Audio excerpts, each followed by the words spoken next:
Whatever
it takes.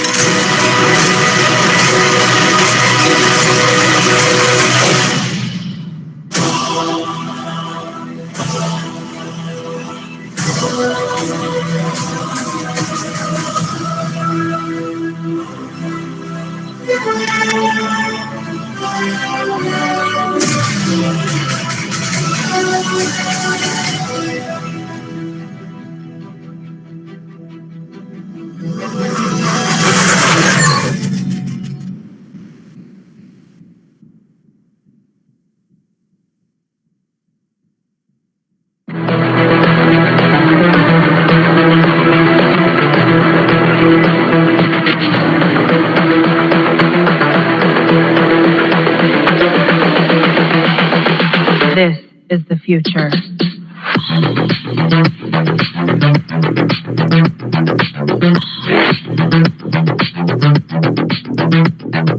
Evolution.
A warm good morning to all the participants.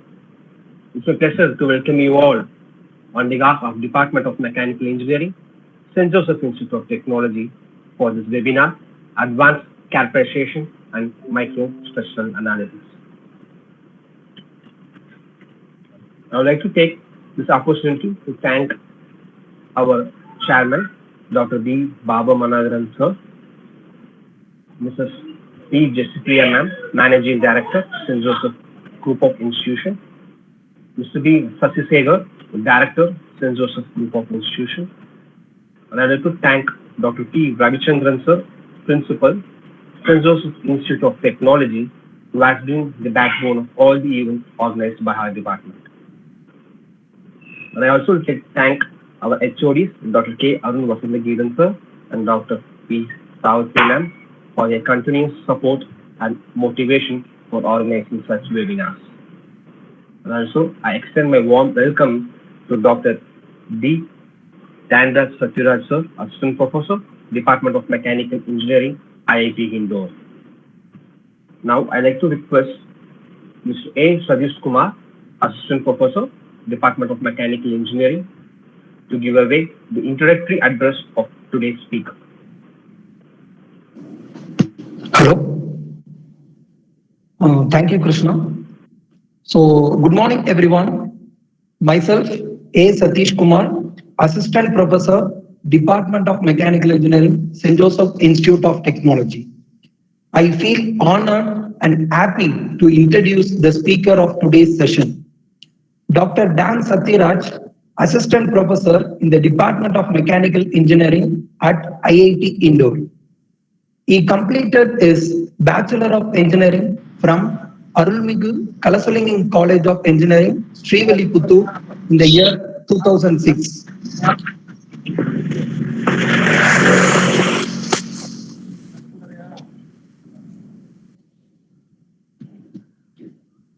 His interest towards engineering made him to pursue Master of Engineering from GCE Tirunelveli and completed his ME in the year 2008. After that, he had 3 years of teaching experience in BS Abdur Rahman University and Velamal Engineering College. The passion and perseverance towards research rewarded him an opportunity to do his PhD in IIT Hyderabad. He completed his PhD from IIT Hyderabad in the area of thermomechanical processing of high entropy alloys in the year 2016. Again, he worked as assistant professor in SRM University for 10 months. Then he got a great opportunity to do his postdoctoral research at Technical University Dresden, Germany from May 2017 to November 2019. His postdoctoral research was funded by prestigious Alexander von Humboldt Foundation. Now, he is currently working as assistant professor in IIT Indore in the Department of Mechanical Engineering from 2019. He has published more than 13 papers in peer-reviewed SCI indexed international journals. His research interest includes micromachining and macromachining of high entropy alloys, microstructure and texture evolution during basic deformation through conventional and severe plastic deformation routes, recrystallization and grain growth behavior of these advanced high entropy alloys. We are very happy to have you, sir. Hope this session will help you to increase the interest towards research. Thank you so much for accepting the invitation, sir. I request you to take over the session. Thank you. Thank you, sir. Thank you.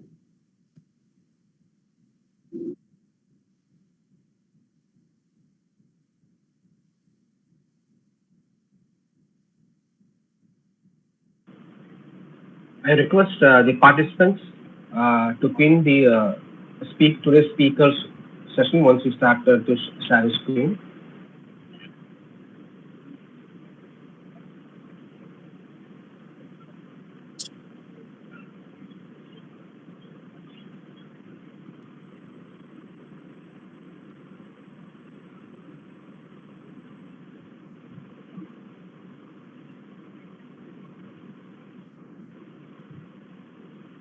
Dan sir, can you hear me?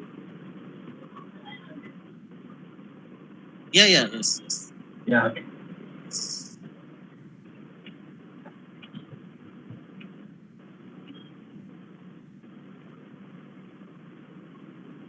Are you able to see my screen? Yes, sir. Hello? Yes, may I start? Yes, sir. Yes, sir. You can start, sir. Okay, Sir, okay. can Thank you- you very much. Excuse me, sir. Can you change the full screen? Yeah, it's in Yeah, full it's- screen already. Participants, if you have any queries or clarification, kindly post in your chat box. We'll be there to rectify. No, please do not Now? interrupt the speaker. Is it? Yes, is sir. it We can full able to screen see, sir. We can now? start. Okay, okay. Yes, sir. Yes, sir. Yes, sir. Okay, thank you. Okay. First of all, thank you very much for the organizers and management for this invitation.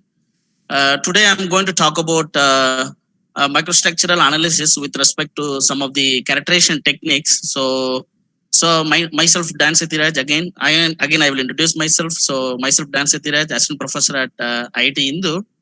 So today, so what I'm going to talk about is just I'm going to give the introduction about what is the importance of microstructural analysis.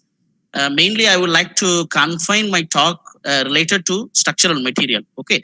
So and also I will try to give some of the characterization technique which is mainly used in the structural material characterization. Okay. There is basically I'm going to give today about scanning electron microscope and its associated techniques and few techniques in TEM and some of the chemical characterization techniques by using EDS, SPS, APT methods, and then some of the surface analysis methods. I will just try to explain, not in detail, just I'm going to give the certain example, like certain example and methods to do the characterization. And then finally, I will show some of the case study. So what is the work I did during my PhD and my postdoctoral work, then I will conclude. Okay. So now, I think most of our background is, I think those who are the participants, they are from the mechanical. So I think all of you know about this structural analysis, right? So it's nothing but it's a comprehensive assessment to ensure that the deformation in a structure or material should be adequately lower than the permissible limit. So then only the failure won't occur in the structure or material, right? So to conduct an accurate structural analysis, so you need a kind of complete data concerning the structural load or what are all the stresses involved uh, in the structure. So, for example, here I showed in the left side, I showed some of the like hollow shaft. It's subject to the torsion load and some of the cantilever load and simply supported beam. Here I showed, right. So we need to understand this kind of always as a mechanical point of view, we will try to see this kind of stresses involved and bending moment diagram. So those things we studied. So mostly we are exposed to the field of kind of mechanics, dynamics and failure theories of this structural analysis of material. But again, this property of the material also it's play a very important role in the kind of analysis of the material. So that is related to strength of material. So again, the inherent strength of the material. So mainly it is depends on the microstructure. So the understanding of microstructure is really very important and play an important role. So suppose, for example, here I'm taking the aerospace application. Suppose if you want to do some go for aerospace application material. So mostly you know that mostly the material is made up of aluminum alloys. So why we are going for aluminum alloys is because of this lightweight. That's why we are going for this aluminum alloys, right?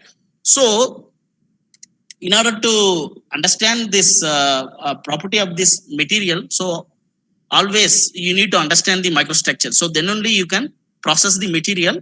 Then finally you will get the what is the end performance you want in your case.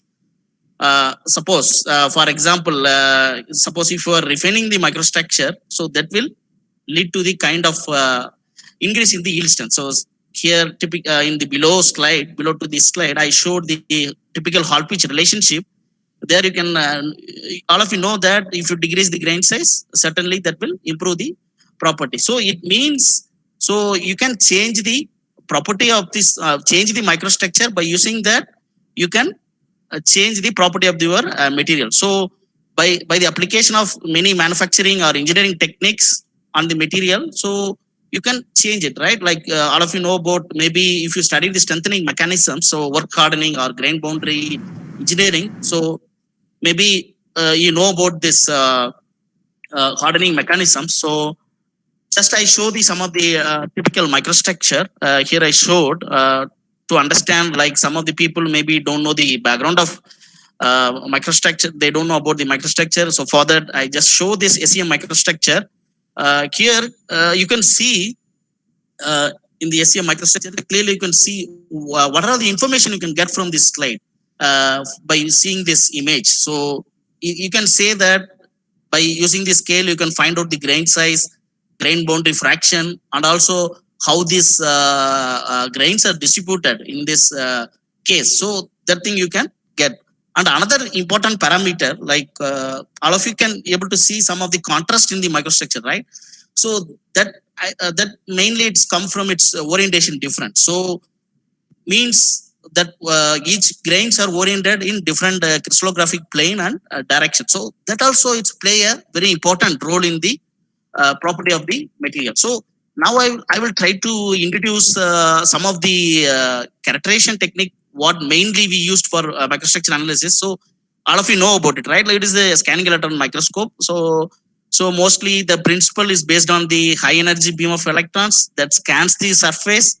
So when the electron will interact with the sample atoms, so that will give the kind of some of the signals. So by using that signal, you can get the some of the different information of your sample.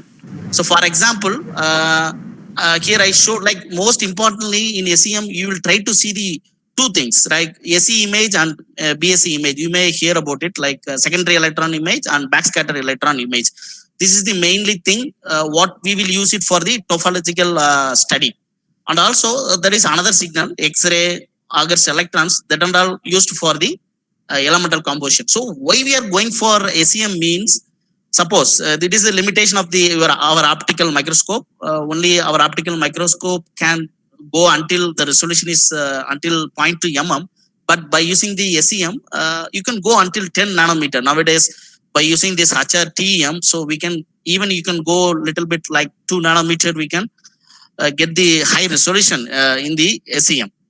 Okay, large depth field and greater resolution and crystallographic information, those things we can get from the SEM. So this is the principle I explained in the earlier slide.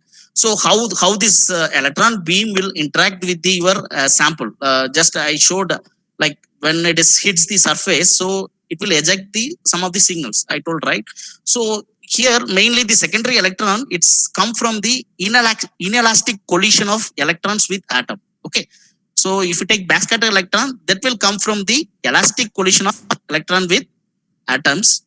So similarly, if it is some of the electron is excited from the inner cell, from the outer cell, the high energy atoms will try to fill up the inner cell. So that will give the kind of characteristic X-ray. So that information, that signals are mainly used to study the compositional study of your material. So just for example, here I showed how these scanning electron like SE signals are coming, like it is inelastic scattering happening in the outer cell. You can see the green color line here in the left side. So it's remove the outer cell atom. So because of that, it is happening. So in this case, it's like elastically scattered. So how this you can see. So because of this elastic scattering, so this BSE image, BSE can detect this atomic number contrast. So atomic number contrast means nothing but it is a kind of, you can get the information about the spaces present in the structure. Suppose, for example, here I showed the kind of aluminum and copper. So both have the different kind of atomic number. So the atomic number is totally different. So based on this difference in the value, like the structure looks different, like the contrast will come here. So by using that, you can detect the some of the different phases and also some of the intermetallics. Those things you can detect by BSE image. So now I am coming to the important technique that is mainly based on the it is the SEM associated technique. So one of the EBST detector that will be attached in your SEM chamber. So by using that EBST, basically you can get the more number of information than kind of SEM. If your material is crystalline, then only you can able to do this. Suppose you can get the grain size information, you can get the kind of phase identification, also residual stress analysis, so strain analysis, so those things you can do. So most importantly, this technique is mainly used to study the local texture measurement, like kind of texture means what I'm meaning here is how the grains are oriented in the material. So in the EBST setup, the sample will be like this, here I showed the diagram in the left side. So here your sample will be fixed in the chamber like this. So usually this will be kind of angled at 70-degree angle. Why we are going for 70-degree angle is, so in previous slide I showed some interaction volume. So usually at this particular angle, the interaction volume will be very good. So you can get the more number of backscattered electrons. So by using this backscattered electron, what are all these diffracted electron that will detect in your camera. So that is made up of phosphorus screen. So that information will be converted to the kind of Kikuchi line. So each diffracted, if it is the diffracted, that will form a Kikuchi line. By using this Kikuchi line, you can index by the post processor. Then you will get kind of whether it is what kind of orientation with respect to particular reference. Suppose how the Kikuchi bond form means escaping electrons may exit near to the Bragg angle that will diffract to form the Kikuchi bands that correspond to each of the lattice diffracting crystalline planes. So that's what I want to say. So nowadays there are so many modern they advance this EBST technique. So CCD based EBST systems are available. So it can index the 1800 patterns per second. So because of that, even you can get some kind of nanostructure information you can get by using this technique. So now I'm little bit talking about texture. So maybe some of the people don't know what is the meaning of texture. So for that, I just try to show some kind of example, what is the meaning of crystallographic texture. It is nothing but the word, the texture is coming from the Latin word. Texture means viewer. So the way in which the polycrystalline material is woven. So suppose if I told texture, maybe you may go for all of you know about this saree, right? You may think about the pattern of the saree. That pattern may be called as texture. That represent the morphological texture actually. So what I am talking is kind of grain orientation. That is the polycrystalline material. How the grains are oriented inside the polycrystalline material. So polycrystalline means if you take any sample, that won't be the single crystal. It has kind of many millions of grains. That millions of grains, each grains are oriented in some of the specific orientation. So that collectively it gives some kind of texture. Suppose if it is no text, for example, in the left side I showed some diagram. Suppose in your material there is no texture in the material, means that your atomic arrangement of each inside the grains, the atomic arrangement will be totally different, like this. Individual crystals have different orientation. So if it is, so it is called isotropic material. Okay. So if it is fully textured, means all are oriented in particular direction. So for example, here I showed all these atoms are arranged along x-axis, right? So suppose in real life situation, these both cases are not at all possible. Always in real life situation, the right hand side I showed some diagram. This will be looked like that actually. Some of the grains have similar orientation, but they are spatially apart. So in that sense, so in overall texture, it may develop some kind of overall, you will get some kind of characteristic texture during the processing. So that's what I wanted to say. So now I'm coming to the kind of different type of texture measurement. So by using this EBSC technique, you can go for only local measurement.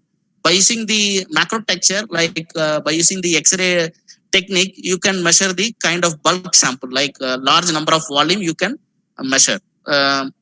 Also by using TEM also you can measure the crystallographic orientation. And mesotexture is somewhat related to misorientation and axis of boundaries. So now, why I am going for like texture? Like what is the application in texture means? For example, I can show like we are from the mechanical background. Like if you want to get some good structural property, like tensile property or structural property, so always we are looking for properties should be equal in all direction, right? So in order to get that, your material should be isotropic. It means no texture should be present there. Then only it should be, you will get a kind of very homogeneous property in your material. Here, for example, here I showed the kind of aluminum can.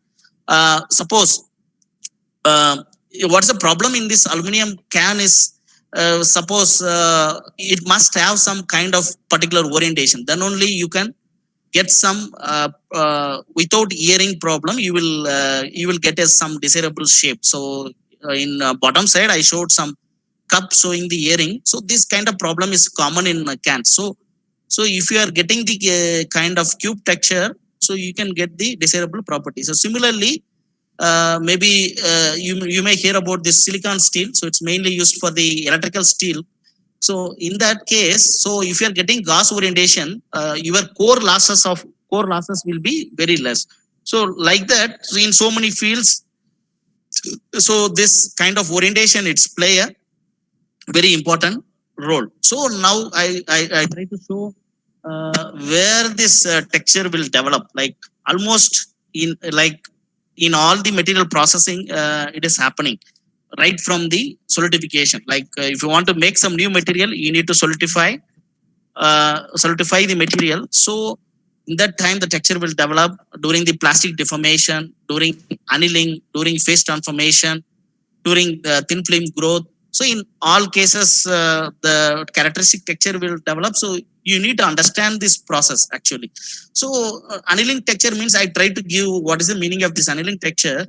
Like suppose annealing texture is nothing but just you remember like a heat treatment, like after deformation, always in order to get the good ductility, you will try to anneal the material, try to try to do the heat treatment, right? So when you're doing the heat treatment, in some of the cases, kind of in the metallurgical point of view, like they will say that there is kind of secondary grain growth will happen sometimes. Like it's called abnormal grain growth will happen. So at that time, what will happen is this, like in the diagram I showed, you can see kind of very big grain, and in the corner you can see some of the fine grains. So because of this mobility advantage or energy difference, this big grain is consuming this fine grain. So it means this big grain has the similar some of the orientation that is growing. So that will form a kind of strong texture later on. So that is the thing I want to say here. So to represent the texture, there are so many methods are there. I will try to say some of the method here. So how they will represent means, mainly it is based on the specimen coordinate system and crystal coordinate system. So crystal coordinate system, it's mainly based on the crystal orientation. Suppose you are placing the crystal in the diagram I'm showing here. So crystal you are placing. So at the with respect to crystal, you can select this 3 direction: 1 0 0 0 1 0 0 0 1. Then with respect to the specimen geometry, you need to define your plane and direction. So suppose if I'm doing rolling process, so along the rolling direction, I'm taking X, normal direction is Z. So another transverse direction is Y. So with respect to this, I can always represent the texture. So these are all the some of the methods. So orientation matrix, ideal orientation, Euler angles. So by using this method, you can represent the texture. So orientation matrix is again, already I told, it is based on the both crystal and the specimen coordinate system. Suppose if you know this cosine angle, so you can get the information about your crystallographic plane and orientation. So, for example, if I'm saying cube texture means, what I'm trying to say is like pole figure. Suppose mainly if you see the research paper, so most of the cases they represent the texture by pole figure. So pole figure, it's mainly the concept is come from the stereographic projection actually. So if you know the some of the concept, maybe you can understand it. Actually, nothing but you just assume like a sphere. Inside the sphere, you are keeping your crystal. Then you are just projecting that directions that will intersect at particular point. So that will form a kind of pole with respect to each pole figure. Suppose if I have cube texture means that red color dots, right?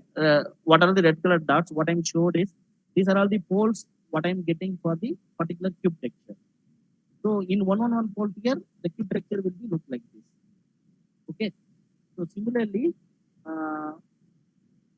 and say by using this Euler angle also you can represent the texture. Like Euler angle is nothing but it is the one of the other method. That is they will show it by the orientation distribution function. So just you assume like a cube. So inside the cube you are just putting the all the orientation as a point. Okay. So this is the cube. So what are the orientation it's forming? Just you are assuming like a point. Okay. So each point will lie in any of this place in the cube. Now, so with respect to pi 2 angle, so I am cutting this cube like from the top to bottom I am cutting. Okay. So I am cutting this cube at exactly 5 degree means I can get this 2D represent like this. Also you can see in the research paper, so most of the papers they will show it like this. So it means they are showing it with respect to the Euler space. Okay. So next, another third one is the representation is kind of by using the inverse pole figure. So inverse pole figure means, so mainly it is commonly used for the process where only one direction is defined. Means suppose if you take tensile deformation, so only one axial load is we are applying at the one direction. So in that case, so you can represent the texture by inverse pole figure.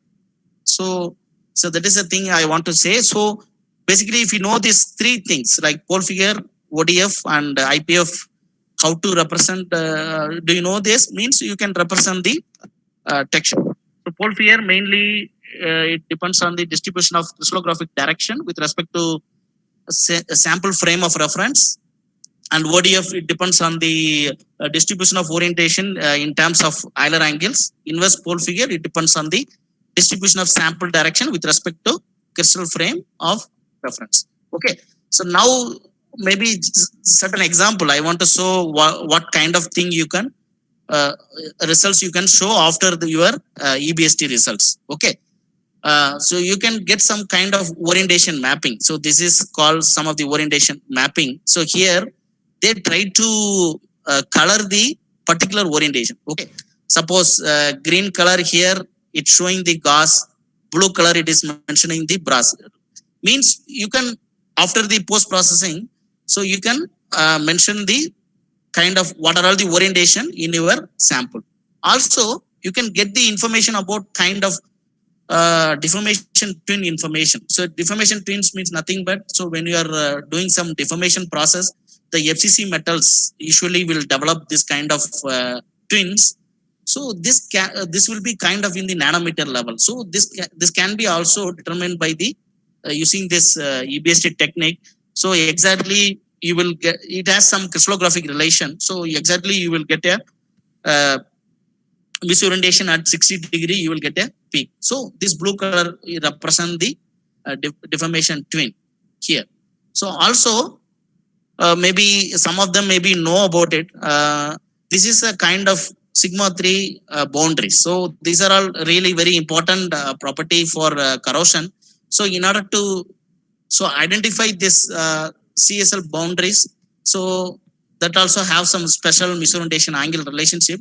So by using that, you can measure the kind of sigma 3 or CSL fraction by using the EBST technique. So certain example I showed. These are all the things you can do by using EBST.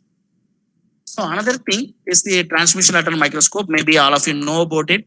So in this case, so what will happen is, right, like we need a very thin sample, because by using the transmitted electrons, by using that, so we are going to get the information in that. So mainly this is mainly used for the kind of atomic scale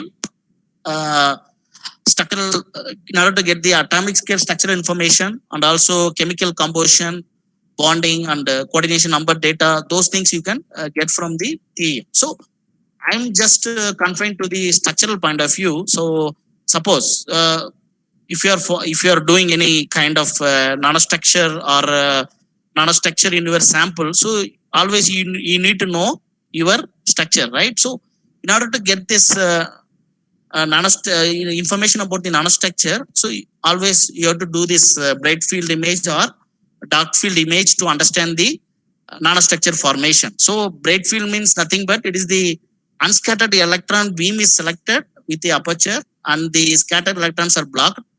In dark field image, it will be kind of vice versa, like kind of scattered electron will be selected, and unscattered electron will be omitted in the imaging. Okay, so by using this TEM, so you can get the kind of microstructural microstructural information. Like here I showed some kind of information about deformation twinning. Already I showed in the EBST. Here also you can get the clearly, you can get the twin thickness, twin fraction. Those things you can calculate by TEM. Also you can see the stacking fault, or some of the nano precipitates are present in your material means. So that also you can understand by using the TEM. Also importantly, another thing, so you can get the kind of dislocation also you can understand by the TEM. So how these dislocations are moving. So those things you can understand. So now I'm coming to the chemical analysis. So just I showed the EDAX. So EDAX is nothing but this is also one of the attachment with the scanning electron microscope. So mainly it is used to identify the kind of material and contamination if something is present there. So you can identify by using this technique. So mainly for the composition of your sample. So how it is working means, so already I told, like suppose if you are knocking out the some of the inner cell electrons, so that will from the outer cell, so eventually the electrons will try to, high energy electron will try to fill up this inner cell. So that will give the some of the energy. So that energy we are using for detecting the combustion. It means like that is used to identify the atom from which your X-rays omitted can be established. So in the left side, I showed the kind of output of your EDAX. So you will get the EDAX spectrum. The EDAX spectrum is just a plot. It will show how frequently your X-ray is received for each energy level. Okay. So each energy level means like suppose how much energy level from which the most X-ray had been received. So corresponding to the peak. So you can understand with respect to that single element, you can get the information. Suppose the higher the peak in a spectrum, the more concentrated the element is in the specimen. So this is not only identify the elements like weight fraction or atomic fraction. So also you can get the kind of distribution, like how it is distributed in the matrix. So this also you can map by using the EDX technique. Okay. So also you can get kind of energy, what is the energy possessed by X-rays. So those things you can get. Maybe suppose energy means, what I'm meaning is, maybe all of you know about this, right? Different, it's made up of different cells, right? Like K, L, M. Suppose the atom is jumping from L cell to K cell, it's called K alpha peak. M cell to K cell means it is called K beta peak. So like that you can understand the energy level also. Okay. So another technique is mostly in the structural material, what they will use for chemical analysis is SPS, like X-ray photoelectron spectrography. It is mainly based on the photoelectric effect. So mainly the element present in the sample can be identified on the basis of kinetic energies and binding energies of their photoelectrons. So intensity of photoelectrons that will provide the information about concentration of element present in your sample. So by using that, again you can tell the what is the element is present in your material. So for this process, so we need a kind of very high, ultra high vacuum because otherwise it may contaminate the sample sometimes. So this method is not only used for the metallic material, also it gives the polymer surface, semiconductors, so thin films, coatings. Also they are using the SPS. So another most important technique is kind of atom probe tomography. So this is the 3D atom probe. So you can get the information like kind of in the nanometer level, you can get the chemical combustion, and also you can get the kind of microstructural combustion you can get by this technique. So the resolution is something around 0.1 until 0.1 nanometer you can get it by using this technique. So basically only the difficult part in this technique is you need to prepare a kind of very sharp tip made up sharp tip in the range of few nanometers. So this tip is kind of so what they will do is the tip will be biased at a high DC voltage, something like 3 to 15 kilovolt they will give. So because of the small radius of the tip and then high voltage, so that will introduce a very high electrostatic field at the tip of the surface. Okay, just below the point of atom evaporation. So by using this high voltage pulsing, so you can remove the atoms one by one. So one by one you can evaporate the atom from the surface by field effect, and you can project on the position of the sensitive detector. Okay, so sensitive detector will be here, so that will detect very high detection efficiency. So by using that you can reconstruct your data. So this is the sample preparation, how much tip you have to know. Clearly you can see in the right side I showed the how this how the each atom is located in the nanoscale. So those things you can see. So another method is like surface analysis. It's mainly used for also microscopic analysis. Also we are using this atomic probe microscopy. So this is mainly works based on the kind of probe over the sample surface. So that build up a map of the height or tomography of the sample. Like kind of you can just assume like a cantilever. So one end of the cantilever, the probe is fixed here. So when it is moving, so based on this height difference, so that will deflect. So because of the deflection, so in the top side I showed some red color, right? So this is the laser light. Laser will pass over the probe. So if there is any deflection, that laser will detect in your photo detector. So usually in the atomic probe microscopy, they will use the PSPD photodiode, like position sensitive photodiode, that can be used to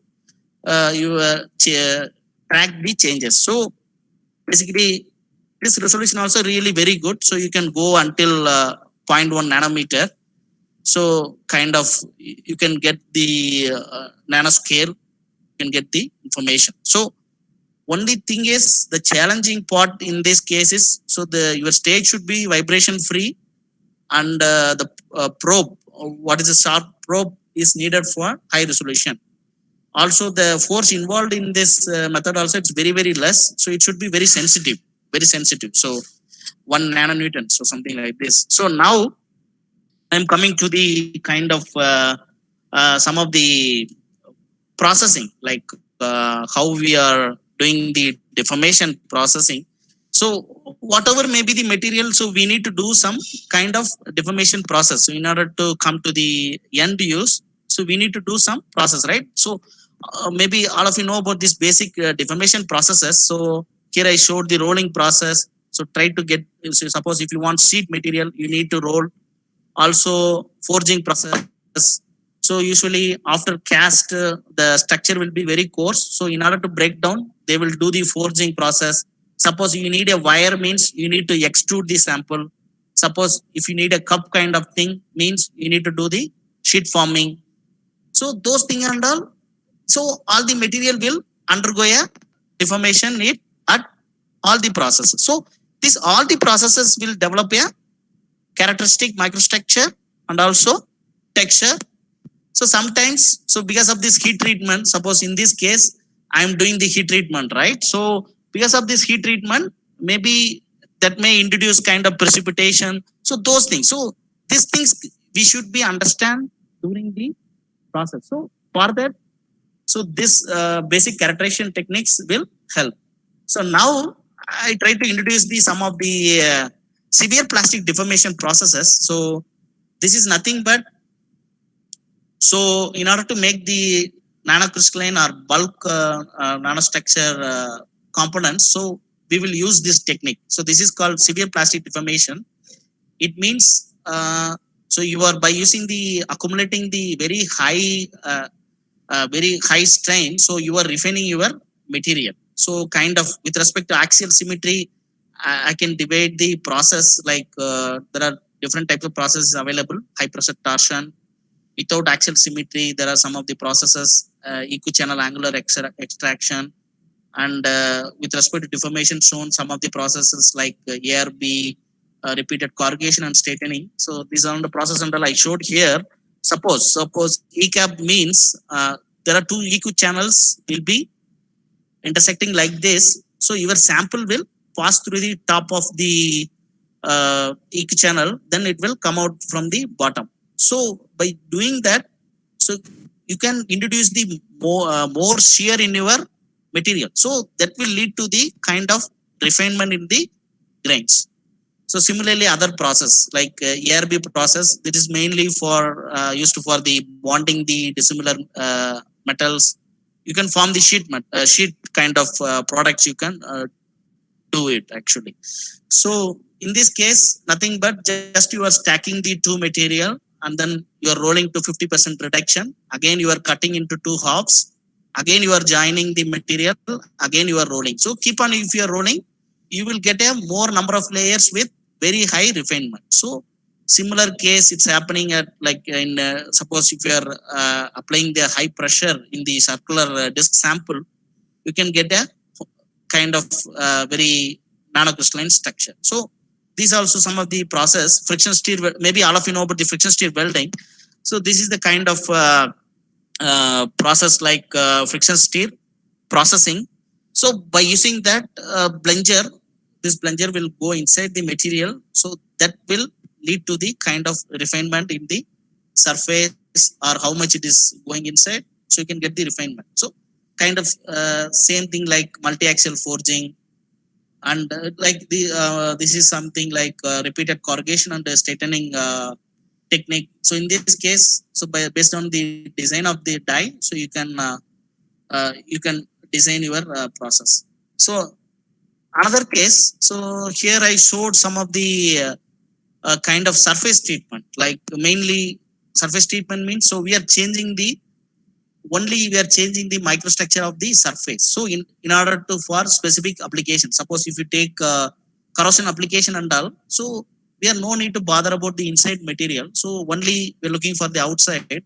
So you can modify the surface actually. So by using this technique, some of the technique we can modify your structure. So this is called some of the SMAT process. So this is nothing but, so what they will do is kind of small balls are here. The high energy balls will be impacted on your sample surface. So that will introduce a kind of residual compressive stress. So all of you know about it, this compressive stress will help in the improve the fatigue property of your material. So similarly, by using the laser, you can do it like kind of high energy plasma. So that will introduce the kind of shock wave. So by using this shock wave, you can modify the surface. It means that will generate the residual compressive stress. So application point of view, I can show like here I showed the kind of connecting rod. So you can pin this material surface in order to improve the fatigue property of the your component. So here also I showed some of the gear teeth, how they are improving the fatigue life. You can see. So what is the advantage in this method is it is a zero tooling cost, and also you can do for the complex geometry. So that is the advantage. So now I will try to show some of the case study, what are all the process I told. So based on that, I did some of the work during in my PhD and in my postdoctoral work. I will try to show. So now I am introducing this some new term. It's called high entropy alloys. It is the nothing but it is a kind of advanced alloy. It is a kind of multi-component alloy. Okay, suppose if you take conventional alloy, like if you take steel, it's mainly based on the iron, right? But in the case of high entropy alloy, it not based on the base element, not only one element. So all the element will act as a principal element. Okay, so that is the main difference with the conventional material. So because of this large number of mixing of elements, so it's giving the very low Gibbs free energy. Because of that, this materials will try to stabilize as simple solid solution material. So that's why it is forming the kind of very simple crystalline material. So because of that, we can control the properties actually. Suppose if you see the property of this, some of the few systems, so it's really very good as compared to the conventional alloys. Okay. Now I showed some of my work, like I worked in the kind of high entropy alloy that is based on the cobalt, chromium, iron, manganese, nickel. These 5 components are in the ecoatomic proportion. Okay. So I just took this kind of fine grain size material, like something like 7 micrometer. I tried to also during starting the work, my texture is very weak. You can see all the poles are randomly located in the pole figure. So after rolling, so clearly you can see this image quality map. You can see the what is the difference is happening in the microstructure. So those things you can do by SEM or TEM process. Clearly you see here, like before that, my grains are look like spherical. Now, due to the rolling, it is started to flatten, right? You can see the kind of flatten. And also some of the researchers, they observe the kind of deformation tuning, what I told earlier, tuning in this material during the deformation.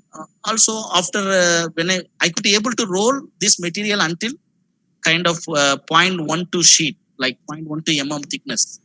So after the heavy deformation, like I got kind of shear deformation. So those things under you can see in the microstructure. So interestingly, here I come to the texture evolution. Like with respect to deformation, there is a change in my case. Like initially, it looks like the poles are looks like different. After that, you can see completely it's come to the some of the looks like some of the alloy type or brass type texture. Brass type texture means what I'm meaning is it's near to the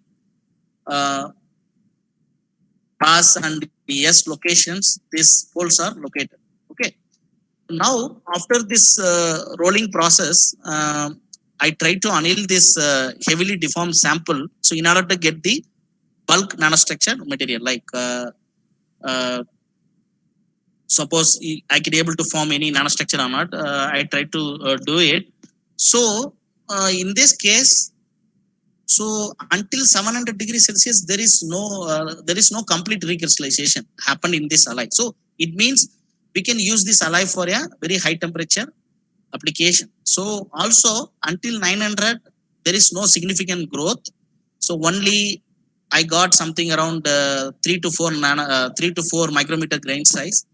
Only I observe the grain size growth in the after 1000 degrees Celsius heat treatment. Okay. Also, you see the texture, it looks like very similar, right? All the poles are look similar. Now, I will show you what is the difference in the individual texture component. I will show you. Okay. So, what is the difference happened in the my case? before that, I just show the kind of some of the parameter, microstructure parameter. What is the thing I got? Here I showed the kind of, basically I got kind of, also in my sample, there is a large number of sigma 3 boundaries. Okay. So you can see the misorientation peak at 60 degrees. Okay. Also,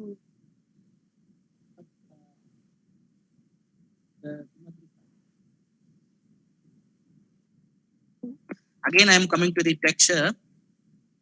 Suppose, for example, here again, for example, I showed some of the how the pole figure and ODF will look like. Okay. Suppose if it is forming brass type texture means it will look like this. Usually low stacking fault material will form this kind of texture. High stacking fault material will form this kind of texture. Just for a presentation. Okay. So now, so these are all the component I observed in the my material. How I am saying this orientation means already FCC metals have some of the deformation texture components already people reported in the literature. So based on that, I took already I know the deformation texture component and also some of the recrystallization texture component that is related to sigma 3. So already I told in my material there is more number of annealing twins. So with respect to annealing twins related component, I chosen this components. So based on that, I just did the post processing and then I tried to get the kind of texture analysis. So after the analysis, the individual texture components will look like this. Like with respect to temperature, there is no change in my texture. So usually it's very weak. But I told already, suppose if you're going for high temperature, there will be some abnormal growth and all will happen. But in this material, it's not happening. So this is very homogeneous because of this multi-component effect. So that is the main advantage of this high entropy alloys. So now here I try to see what's the difference with the other low stacking fault material. So for that purpose, I did kind of partial annealing. So partial annealing means just few seconds I did in order to understand what is the origin of component is coming. Okay. So mainly in kind of tube steel and all, what the people are reported is mostly that will form the kind of brass type orientation. It means this is the kind of green color I showed. This is the brass type. So this also it is forming in the material, but during the growth, it is consumed by the other orientation. So that's why we are not getting the kind of very strong brass component after annealing in this sample. So now as a mechanical people, so we are very much interested in property of the material. So if you see the kind of my fine grain size property, it's giving very good ultra high strength with very good ductility. Also with increasing the temperature, there is a decrease in strength with increase in ductility. Okay. So by using this, I can conclude that so we are getting the ultra fine grain size. Also, you can see that there is no significant grain growth in the material. Also, there is a weak texture is forming after recrystallization. Those things I understand by the simple cold rolling and annealing. So now I am trying to explain some of the SPD process. This is done by my postdoctoral guide. Basically, what they will do is some small sample, kind of circular disc sample. They will place it in between the two anvils. So they through the upper anvil, they will try to apply the very high load, like kind of 10 gigapascal, something like that. The lower anvil, they will try to rotate. So because of this torsion and load, your grains will get refinement. So this is the basic mechanism will happen in the material, like kind of more number of dislocation will generate, the dislocation will rearrange, that will form a subgrain boundaries. So finally you will get a nanostructure formation. So So you can see that with respect to the turning, number of turns, you can see the refinement in the process. So this thing you can, by using the SEM or TEM, you can see this refinement. So finally, how much refined they got. So those things you can understand by using this process. Okay. So now again, I showed some APT in the previous characterization, right? So by using this APT technique, so we can understand how this composition are distributed at nanoscale. So those things you can understand by using the EBS APT technique. So again, by using the XRD linear line profile method, they try to analyze the dislocation density. They got kind of dislocation density and crystalline size.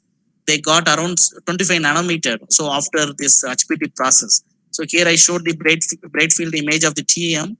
So after the refinement, they got something like 25 nanometer. That you can see it here, right? So again, this is the thing they did. Also, again, I told whatever may be the process that will give the characteristic texture.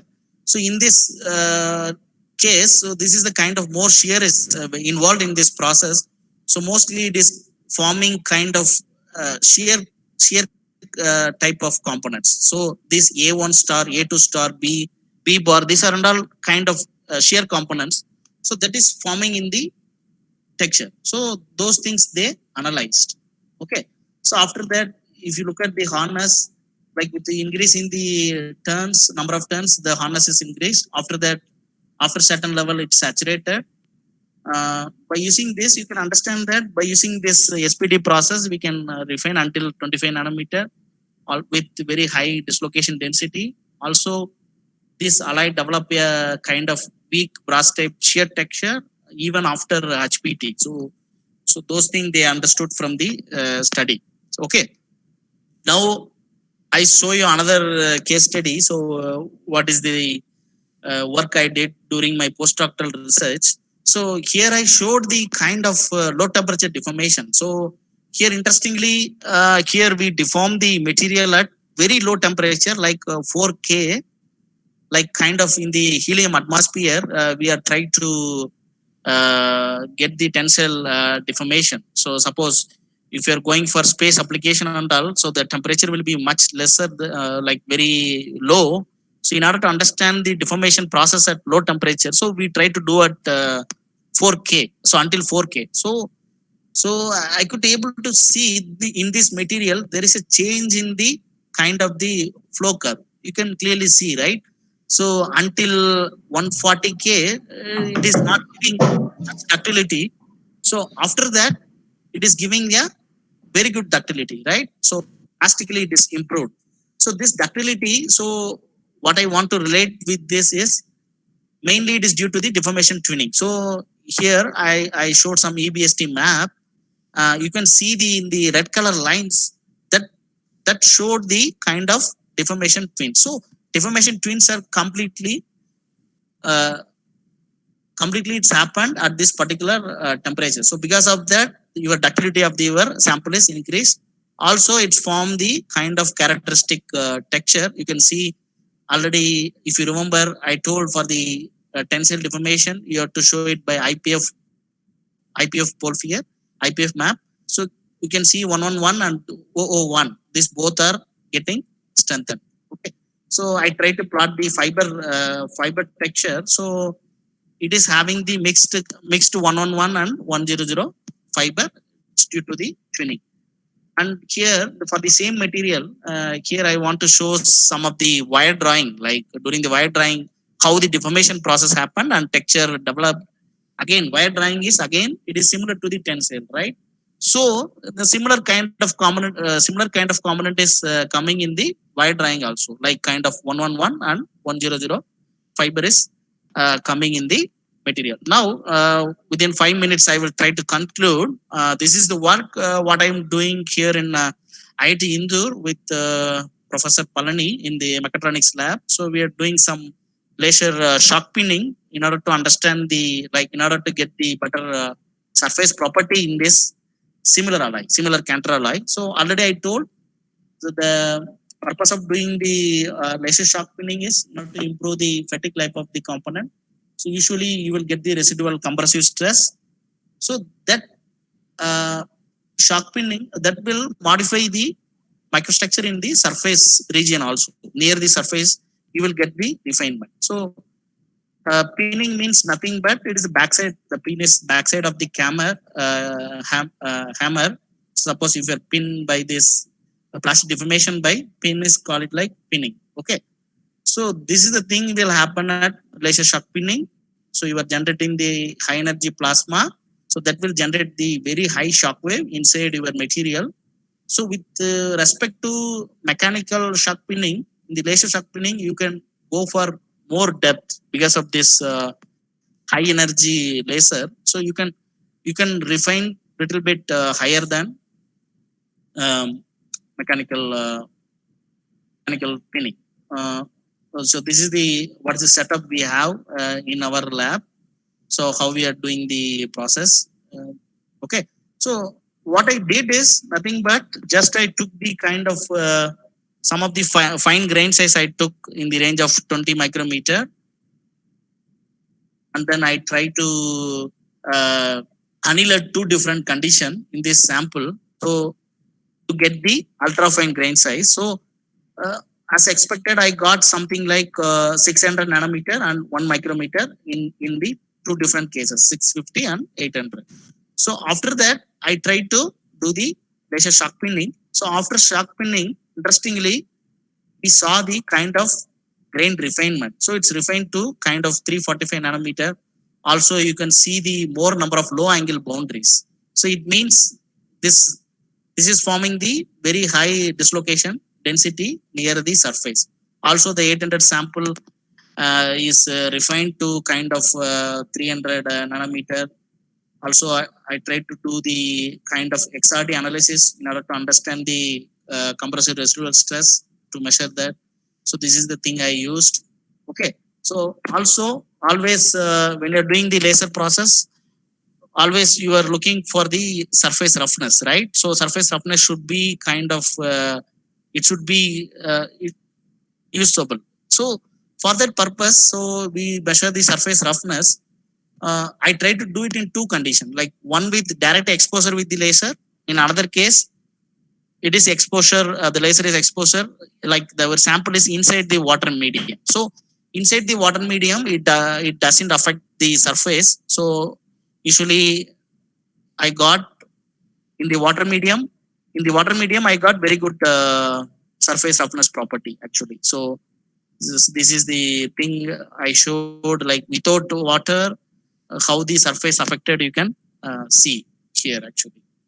So now after that I tried to do the micro harness. So here you can see that after LSP, so near the surface your harness value is drastically improved, but at the inner it's almost very similar, right? Then I tried to do some tensile test after laser shock pinning. I got the significant improvement in the tensile property. So now I have to do some fatigue and fracture study in this sample. So by using this summary, I can say that so we optimize the process of laser shock pinning for this particular Cantor alloy. So we got the better surface roughness at water medium, and then by using the EBST technique, I understand that it is forming the high dislocation density and residual stresses in the material. Okay, so after LSP again, this material is giving very good strength and ductility. So overall today's session, so we could, I think we got some of the information about SEM and its related techniques and transmission electron microscope, and some of the information about conventional deformation and SPD processes with respect to microstructure evolution. Also, some of research scholars, they may get some idea on how to present the data and interpretation. So finally, I would like to conclude like microstructure and processing performance of material may be appreciated. So, okay. So this is the acknowledgement. So without them, Okay, so just I would like to acknowledge my PhD supervisor and postdoc supervisor, then Professor Suhas and Dr. Satish and Professor Palani at IIT Indore. Then finally for AVH for foundation and for financial support. That's what I would like to conclude my lecture. Before that, just I would like to show this just for advertisement kind of thing. This is my area of interest. Like these are things what I'm doing at IIT Indore. You can see I'm working in kind of micro nano machining of HEAs and surface modification techniques. Also working in SPT techniques. Okay, so thank you very much. If there is any query, so I will discuss now. So thank you very much. Thank you very much for joining.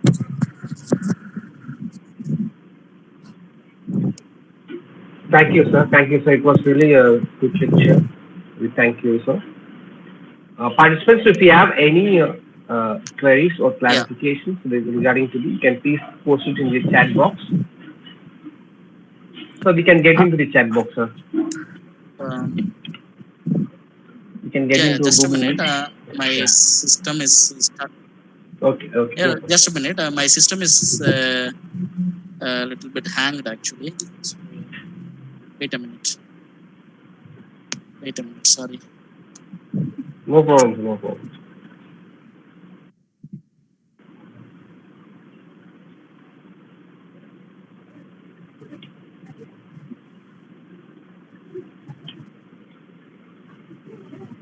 Okay. Okay. Now I am coming to the chat box.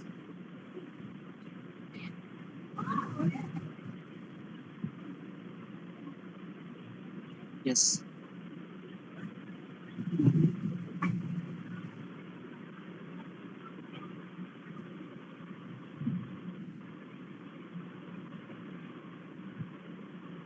So you can stop presenting your screen, sir, so that data will. Yes. Yeah. So now I could able to see. No problem. Okay, sir.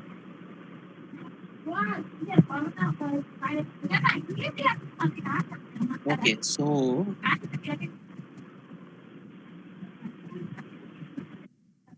EDX. So they asked Ashwini Patel. So they asked some kind of EDX, the percentage of atom decrease or increase can reveal the impact of the material. How we can infer data. So that's what they asked. Like definitely that will impact on your material, right? The percentage of atom means you are changing the composition. So if you are changing the composition, that will lead to the kind of difference in the your structure, right? Like suppose the two phases are present there means if you are changing the concentration, some of the phase will get different phases will form. So that have the different properties. So finally at the end result you will get a different structural property. So that's what I want to say. Another thing which is important to mention, weight percentage and or atom percentage in EDAX. So mostly people will try to give the atom percentage in EDAX. Okay, so in case of Ashwini Patel, again Rajesh, they asked Rajesh R, how we can test the very small specimens for testing mechanical properties. So no problem, you can do the very small also. Like there are micro tensile is available already. So even 10 mm sample, you can test it actually. Like with respect to that, you need to go for very low load. Actually, 2 kilonewton load you have to go. So in that you can do your very small specimens. So already there are so many literatures. Suppose already I told in the HPT process, the sample size is very less, right? It is a small circular disc. So it is something like 8 mm. So in the 8 mm, the people will take the tensile sample. They will do the kind of micro tensile. So these are all so many literatures. So you can follow the standard, actually, what they followed actually. Uh, Sir, can you alloy replace chromium, molybdenum steels used in thermal power plants? So maybe Krishnan Venkateshan, they ask, maybe they are asking in the point of view of high entropy alloys. I hope we can do it actually, like with respect to because this also multi-component alloy, so that's giving very good high temperature application. It's already people are reported, many alloys are nowadays available, so we can replace it actually. So another thing, uh, again, some people they ask how are tensile test prepared less than 2 centimeter. It means, see, again I told this 10 mm sample. Again, there is another method to test the tensile, equivalent to tensile test. You can do the nano indentation. By using the nano indentation, you can generate the kind of tensile test curve. So by using that also, you can understand the similar elastic properties and all the properties what you will get. So you can get from the nano indentation. So you can correlate the property. So that's what answer for this question. Rajmohan Radhakrishnan. So is it possible to fabricate high entropy based composite? So already so many literatures are available. Please try to study. It is a very, very good opening for the research point of view. There are so many people are working in high entropy based composites. You can search metal matrix related work. You can do this kind of high entropy based composite. So this is the answer for the Raj Mohan. Again, Dinesh Babu, they asked something like, I want to know steering alone enough for mixing polypropylene and titanium nanopowder with different solvents, or we can do ultrasonication or sonication for mixing it well. So I don't know what contest he is asking. I don't know, but FSB process we can do it actually. Like mainly this is the kind of SPD process. You can mix the polypropylene with the titanium. You can mix it actually. Like I don't know what contest he is asking. He's asking kind of powder. Powder means usually people will go with ball milling. So those kind of powder metallurgy route actually. Okay. Another, again, they asked about this tensile test. Yeah, can we do EDAX instead of XRF analysis? They asked me. Okay. So some of the research journals, so mostly they will ask the XRF actually, because EDAX is, you can't get qualitatively, you can't get the data. So that's why people won't prefer the EDAX actually. But for the elemental mapping, you can use the EDAX. But for the atomic concentration, those things, if you want to give, you must go for XRF analysis. This is for answer for the Soumya Prakash Shagu. So that is the thing they asked. Naresh Babu, they asked, can SEM be used to measure nanoparticles when dispersed in base fluid? I don't know about if it is the fluid, whether we can use the SEM or not, I don't know. Usually we can't able to use the fluid. For that, again, there is kind of environmental SEM. So that is available. So kind of other different technique you have to go for it actually. Maybe you can do it by TEM.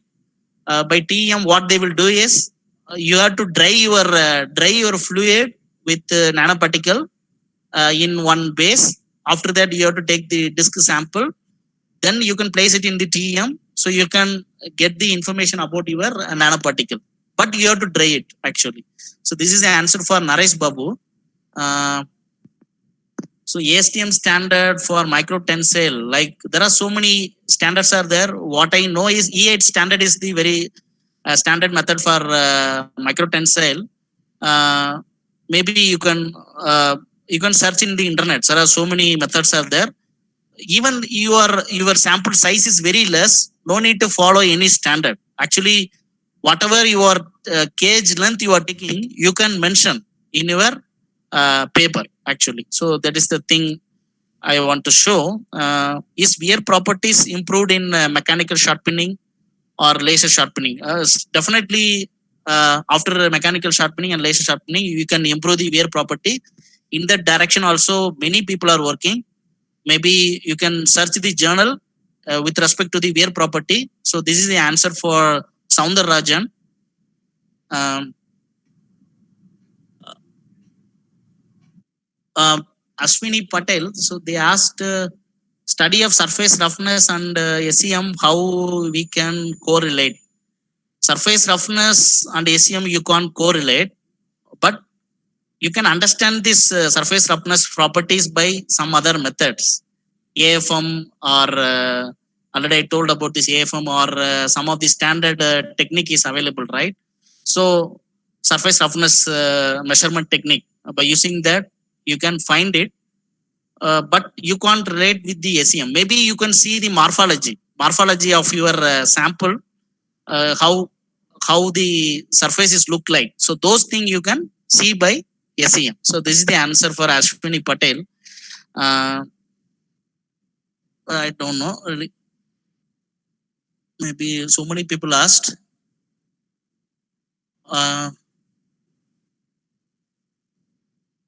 For all type of SEM, TEM, BSc, EBST, and EDAX, can we use same microscope or different?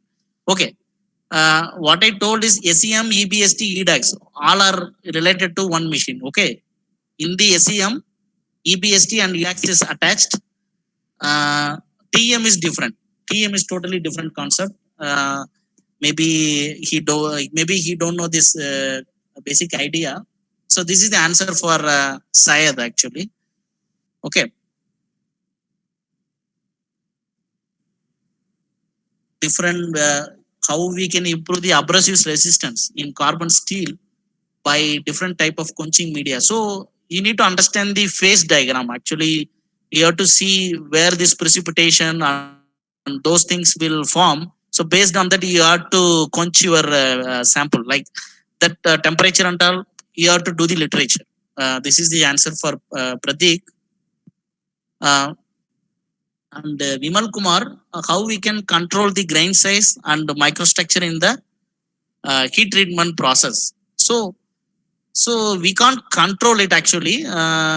You must at the intermediate stage, each stage you have to see in the microscope or optical microscope to understand how the grains are formed. Otherwise, you have to do some simulation kind of thing. If you want to know the period information means, but you need to do some certain experimental to understand the grain size growth. So usually how I will do is like grain growth analysis, and how we will do is there is some standard method is there in order to understand control the grain size. So basically you can get the information by using this kind of set of experiments you have to do for that. This is the answer for Vimal Kumar. And will precipitation hardening affect volume or weight percent? Certainly it will affect the small amount, it will affect the weight percent, like how much it is precipitate. So based on that will affect your volume fraction or atomic percentage. Like that is the thing actually. Answer for I don't know what is the name, Frosali. Okay.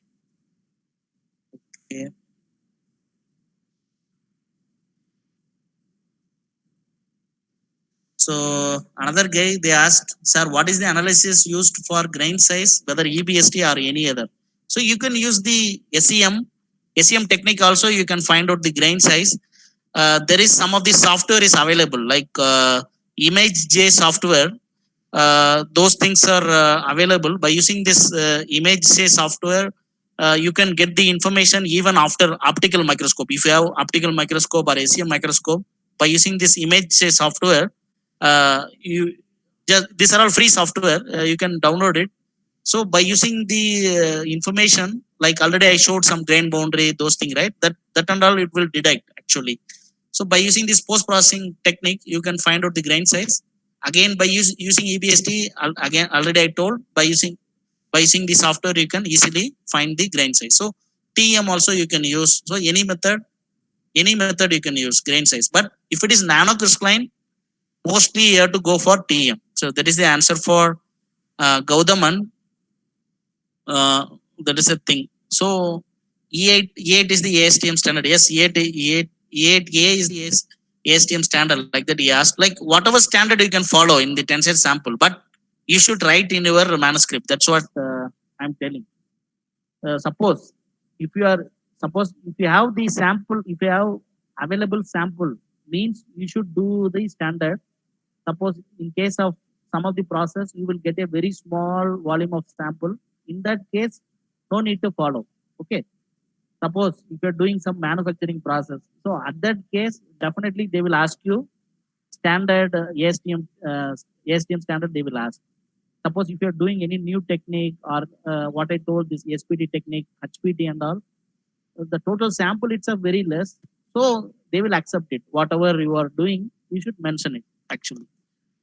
Okay. So what basis the EDAX, XRD, EBST are chosen, sir? Like this is kind of how you have to choose is like based on your requirement. Like suppose XRD is mainly for phase detection, EBST for already I told local texture measurement, EDAX is for chemical measurement. So this is the thing. This is the answer for Dhanapal. Okay. Someone asked me kindly share the PPT. Maybe organizers will share it. If you ask means you can use it later on for your purpose. That's it. I think. Sir, good I will Thank you, stop. sir. Sir, Thank good morning. you, I have one sir. question, sir. Yeah. Yes. Sir, for high entropy alloy, have you used sintering method or casting method, sir? Which one? So I use the direct casting method. So we receive the sample from directly from those who founder of the material. Like he is the Professor A. So we receive the sample from National Taiwan University. Okay. So it's a cast route. So okay. Okay. So you Sir, could you do have by used you have Yeah. used the SPD method as well as cold rolling. Yeah, no, Which one? I used only cold rolling. Yeah. Okay, okay. Yeah, I know Which one this. is okay, sir? Which one is having high strength, sir? Which process? SPD or cold rolling, sir? Certainly SPD will give good Okay, sir. because you can accumulate more strain in the material. You find you will get a nanocrystalline in your sample. So because of this nanocrystalline, you will get a more strength. But at the same time, maybe ductility may be reduced. So in order to optimize that, you have to do the heat treatment. So when you are doing the heat treatment, you will get a kind of ultra fine grain size. Usually that will give you a very good high strength and ductility. Okay. Okay. Sir, good afternoon. This is Feroz, sir, from Yeah. Sri Krishna. Sir, can you suggest any metallurgical books, especially for this EBSD, TEM and SEM, sir? It will be more useful for us. Maybe you can share me the your mail ID. I will send you the standard book. Actually, I already have. I will. Yes, sir. I will just typing it now, sir. 1 minute, sir. I will type it. Yeah. Thank you, sir. Thank you. Okay. Hello, sir. Hello. Hello, sir. Hello. Yeah. Tell me, Rajmohan sir. Sir, good afternoon. Sir, Yes. I would like to know about the technique which is used to prefer to find out the procured raw material chemical composition. Sir, there is any technique? Procured raw material. No, like after getting the sample, you need to do the analysis. Like whatever I told. See, like during the procurement itself, they will tell the some chemical composition, but you need to check always. Always you have to, by using this SPS or by using this EDAX, at least approximately you should know your sample. Otherwise, after processing, you understand, maybe after that you may get some kind of wrong feeling about your sample. So initial itself, you do kind of EDAX or SPS after getting the sample. Okay, sir. Okay, thank you. Sir, one more thing. Sir. Hello, sir. Yeah. Tell me, sir. Sir, one more thing. I am doing my PhD in additive manufacturing, sir. Actually, in Okay, composite very good. fabrication. Yeah. Fabrication. I prefer titanium carbide, sir. Actually, as a Okay. reinforcement element. But Okay. while go for some other techniques like XPS or EDAX thing, Is it possible to get the carbide, sir? The carbide is one of the biggest Carbide, good actually. carbide, you can't get it by EDAX. Okay, sir. But SPS you can try actually, Okay, because sir. Okay, sir. the energy will be more. Okay, sir. Through thickness you will get actually information actually. So bulk sample also you will get, you will approximately you will get it actually. Like exact value you can't get actually, it's very difficult. That is a thing I want to suggest actually. Okay, sir. Okay, sir. That's only one. Thank you very much, sir. Okay, Thank you. okay sir, then if it's the case maybe we can conclude. Yes. Yes, Yeah. sir. Thank you, Dana Satya, sir. On Department of Mechanical Engineering, St. Joseph Institute of Technology, we are very much grateful and thankful for your time and knowledge and experience to share with our students and academic community, sir. Thank you so much, sir. Okay, sir. Thank you, Krishna Kumar sir. So thank you for the participants. Maybe if you have any question, please mail me. I will just put my mail ID, in the chat box. Please mail me. I can help you out. So whatever if you have any doubt. Again, for the characterization, always suppose you don't think that if you don't have any facility, you, in the search you can search the internet that there are so many national labs are available. Okay, suppose if you take IIT Madras, they have the very good TEM, SEM, and also EBST for the outside users. Also IIT Bombay, so National Texture Lab. So those thing and all you can give the request. So just you can send the sample, they will do the characterization for the nominal price. Actually, you can search the all the IIT profiles. So most of the people are they are doing this kind of help actually for the nominal price. So you can try out actually. So there is a thing. Maybe all the best for all the participants. Just I will disconnect my thing.